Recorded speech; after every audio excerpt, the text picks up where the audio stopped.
अभी जो माननीय मुख्यमंत्री चंपई सोरेन जी ने जो शपथ लिया है, तो मैं खुश हूँ और मैं तहे दिल से इनको मैं समर्थन दे रहा हूँ, दूंगा कल। लेकिन इस नई सरकार में मेरा कुछ ऐसा मुद्दा है जो हम शुरू से यहाँ सदन के अंदर बोलते रहे। सबसे पहले तो ये झारखंड सरकार पूर्व मुख्यमंत्री माननीय हेमंत सोरेन के द्वारा जो छत्तीसगढ़ का शराब मॉडल, शराब बेचने का काम इन्होंने शुरू किया, और उस दिन मैंने विधानसभा के अंदर में इसका विरोध किया था गुरुजी के सम्मान में। और सदन से बाहर भी हमने इस बात को रखा कि हमारे माननीय गुरुजी सारे मजहब के लोगों को हर जगह नसीहत देते रहे हैं कि शराब से थोड़ा दूर रहा करो, लेकिन ये सरकार ने नहीं माना।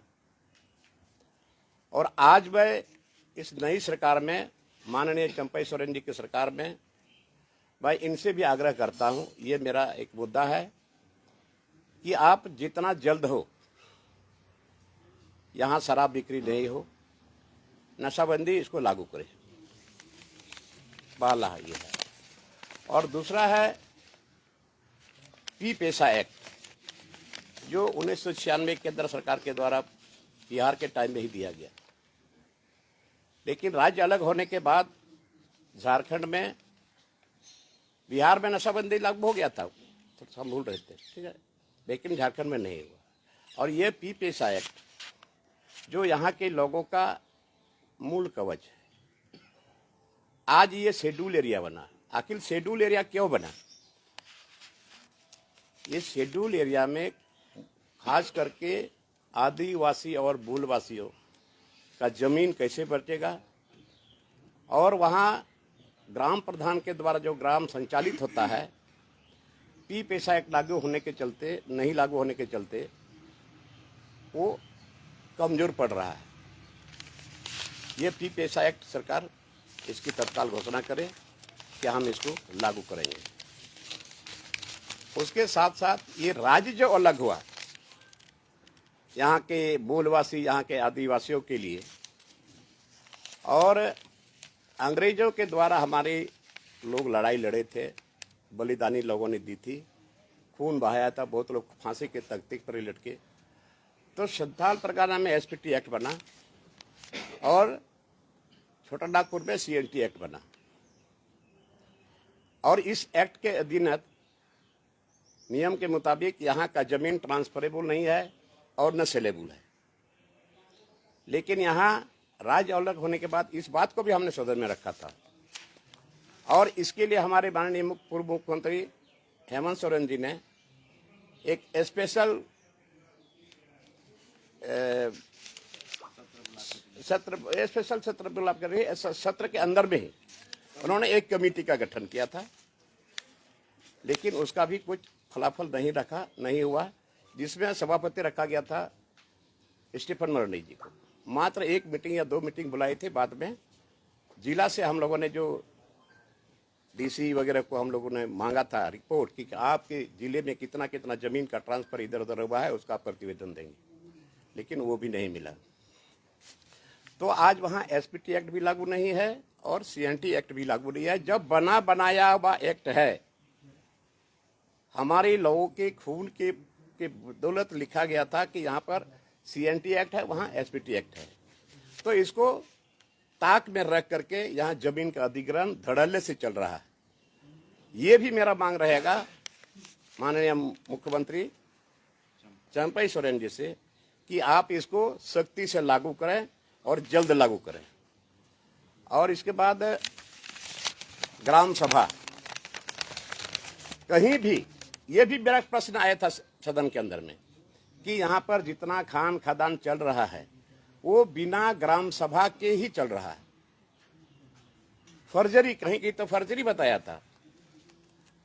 तो ये ग्राम सभा बिना ग्राम सभा के इस शेड्यूल एरिया में बहुत सारा खान खदान वगैरह सब चल रहा है और जमीन अधिग्रहण हो रहा है।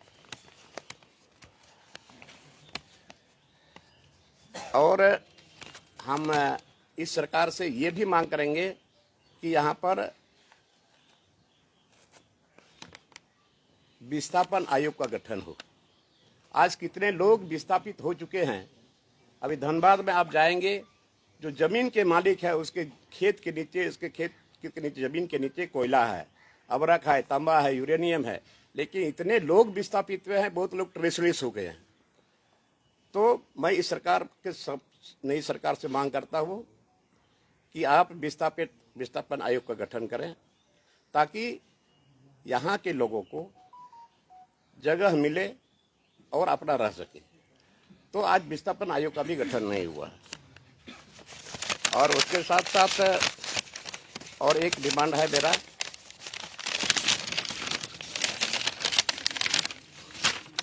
यहाँ के जो आदिवासी और मूलवासी का जो जमीन है, लोग लड़ाई लड़ रहे हैं न्यायालय में, तो वैसे वैसे लोगों को चिन्हित करें और इसका इस स्पेशल कोर्ट बनावे ताकि यहाँ के लोगों को राहत मिल सके। गरीब बेचारे हैं, लोअर कोर्ट में जीत जाते हैं, लेकिन पैसे वाले लोग सिर्फ हाई कोर्ट चले जाते हैं और हाई कोर्ट के बाद फिर सुप्रीम कोर्ट चले जाते हैं। गरीब के पास पैसा नहीं है, वो बेचारे थक जाते हैं, वो लड़ाई जो करती है उसका ठंडा पड़ जाता है। और ये जल जंगल जमीन कैसे बचेगा? आज जंगल लुट रहा है, नदी नाला लुटा रहा है, बर्बाद हो गया सब जगह। ये सरकार से हम मांग करेंगे, इस मुद्दों को आप यथाशीघ्र लागू करिए और नहीं तो ये मेरा आंदोलन जारी रहेगा।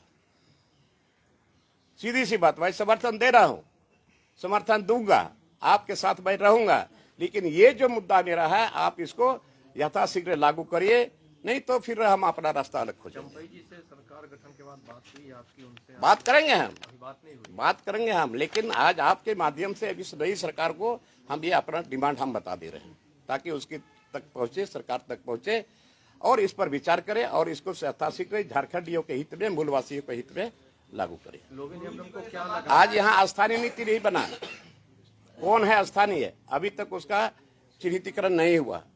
तो स्थानीय नीति नहीं बना तो फिर आप कैसे चिन्हित कर सकते हैं यहाँ का कौन है?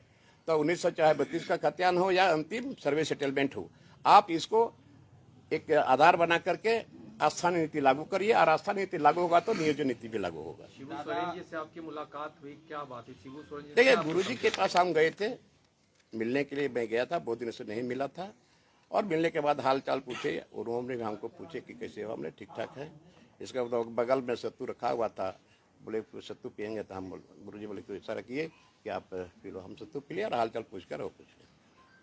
दादा, जल जंगल जमीन तो आपने डिमांड रखा, लेकिन युवाओं का जो रोजगार है झारखंड में, अरे भैया वही तो बात बता रहा हूँ ना, कि आज तक वैकेंसी नहीं निकला। आपका स्थानीय नीतिकरण, स्थानीय नीति आपने बनाया नहीं, एक भी वैकेंसी आपने निकाला नहीं।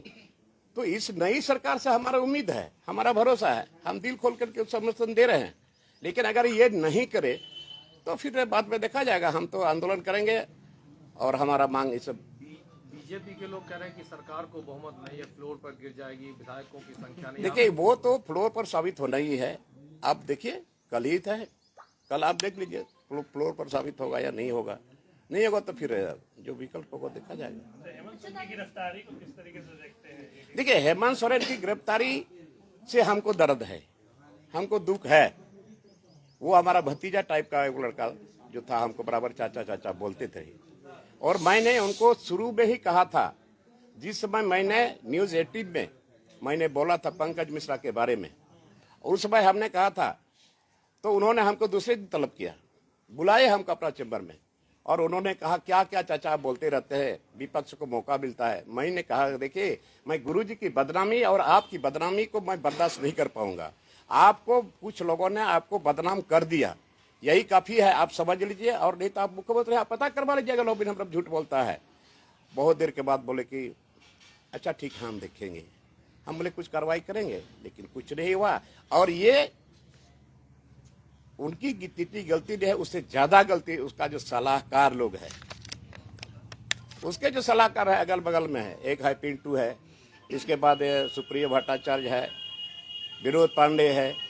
मैं तो बराबर इस बात को बोलता हूँ, सच्चाई में क्या है, मैं बराबर इस बात को बोला है, लेकिन संज्ञान में नहीं लिए। आज अंदर तक उसको जेल जाना पड़ा। सुझाव दिए थे कभी कि ये सलाहकार अच्छा होगा? नहीं साला, हम क्या सुझाव, हम तो इतना बता देते कि आप बदनाम हो गए, बदनाम कर दिया आपको। अभी भी समय है, समय रहते आप कुछ करिए, लेकिन नहीं किया। आज जिसके चलते आज जेल जाना पड़ा, हमको तकलीफ है, लेकिन ये बढ़िया सलाहकार नहीं रखे, बढ़िया सलाहकार इनको मिला नहीं और खोजे भी नहीं, जिसके चलते आज ये सारा चीज। तो वो जब जेल जा रहे थे, आप क्षेत्र में थे, आप पार्टी के आप विधायक क्या के करूं साथ मैं, नहीं अपना थे। अपना भी तो खेती है यार, अपना भी तो खेती घर गृहस्थी है, उसको भी हम देख रहे थे। लोग चले गए, कहाँ चले गए थे आपको पता नहीं। हैदराबाद गए, हैदराबाद गए तो गए, हम नहीं गए, हम अपना खेत खलिहान देख रहे थे। इसके पहले राज्य में तो नहीं आए जब संकट में सरकार थी। कैसी वो तो तुरंत वरना हम तो जान रहे थे कि अभी आज नहीं, कल नहीं, कुछ न कुछ होने वाला है। तो ये लोग फिर चले गए अपना, हम अपना खेत में जा। क्या उनका हैदराबाद जाना जरूरी था? क्या जरूरी था, क्यों जरूरी था, क्यों जरूरी था, किस बात का डर? कोई किसी को किडनैप कर लेता क्या?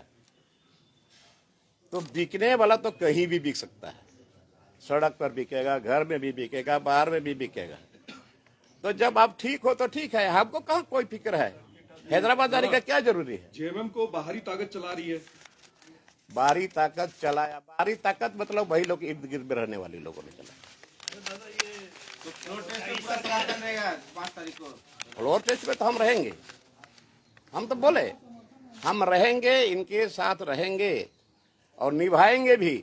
लेकिन ये जो मेरा डिमांड है, ये डिमांड फुलफिल होना चाहिए, और नहीं तो मेरा आंदोलन जारी रहेगा, यहाँ झारखंडियों के हित में, यहाँ मूलवासियों के हित में, यहाँ के स्टूडेंट के हित में मेरा आंदोलन जारी रहेगा। कब तक का अल्टीमेटम है जो मांगेंगे आप? देखिए मांगे हैं, अभी तो सरकार अभी बहुमत साबित करेंगे, लेकिन हमने आप लोगों के माध्यम से मैंने सरकार तक इस बात को पहुंचाने का काम कर रहा हूँ। राहुल गांधी का यात्रा भी है कल, क्या उसमें जा रहे हैं क्या आपका अपने स्तर से? हम क्यों जाएंगे राहुल गांधी वाला? अच्छा दादा